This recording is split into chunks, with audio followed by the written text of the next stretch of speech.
Pour moi, le loup, c'est un problème très concret avec le problème qu'on a au niveau des patous, problème de voisinage.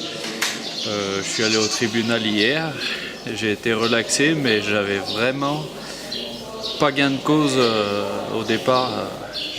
On a très mauvaise pub au niveau des patous.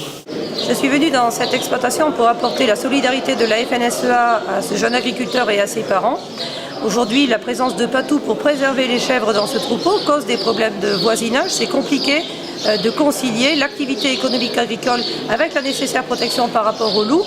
Des animaux patous qui font leur travail mais qui protègent les troupeaux et qui les protègent de tout. Donc dans les communes, c'est compliqué avec les randonneurs, avec le voisinage. Les maires l'ont bien compris, qui parlent aujourd'hui de sécurité publique. Nous avons une responsabilité de sécurité à la fois des personnes, mais également de l'activité, de notre mode de vie.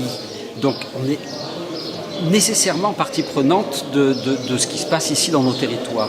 Donc on a bien compris qu'il y a une sorte de coin qui s'enfonce avec cette surprotection du loup, et donc on se récupère les problèmes de conflits d'usage, on a nos éleveurs qui abandonnent, et on a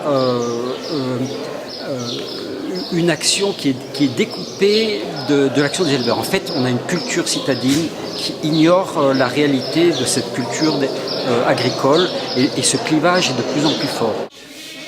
On est quand même un territoire très touristique, et c'est quand même l'agriculture qui draine le tourisme, et on se retrouve à être en opposition, et c'est pas normal. Le problème, c'est pas une question strictement agricole, c'est un problème sociétal aujourd'hui. Ça concerne autant les randonneurs, les habitants que les éleveurs. Et donc c'est à nous, élus de proximité, de faire tenir tout ça.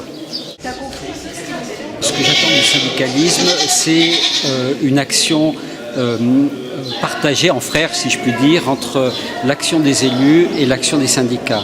Nous, les élus, on a l'impression, quand on monte au créneau sur ce problème sociétal, d'être assez seuls, au fond, et d'avoir des logiques d'appareil un peu détachées du terrain. Donc là, aujourd'hui, une réunion comme celle-là, ça nous permet de préparer ensemble des actions, préparer ensemble des motions. La Convention de Berne vise à protéger le loup, espèce en voie de disparition. Le loup qui progresse de 22% en nombre aujourd'hui n'est plus en voie de disparition. Donc il faut revoir la Convention de Berne, il faut assouplir les dispositifs de régulation. C'est-à-dire que quand la population augmente de 22%, on ne peut pas avoir des plans loups qui permettent de prélever et de tuer le même nombre de loups. Il faut augmenter le plan loup au prorata de l'augmentation de la prolifération du loup. Il faut protéger plus les troupeaux, remettre le pastoralisme au centre, et notre objectif à nous, c'est zéro attaque de loup. Donc le bon nombre à trouver pour qu'il y ait zéro attaque de loup. Et par ailleurs, on a travaillé avec les Allemands, les Italiens, les pays du Nord, qui eux aussi sont victimes de trop de loups et qui deviennent un petit peu plus alliés qu'auparavant pour faire évoluer quelques lignes de la Convention de Berne.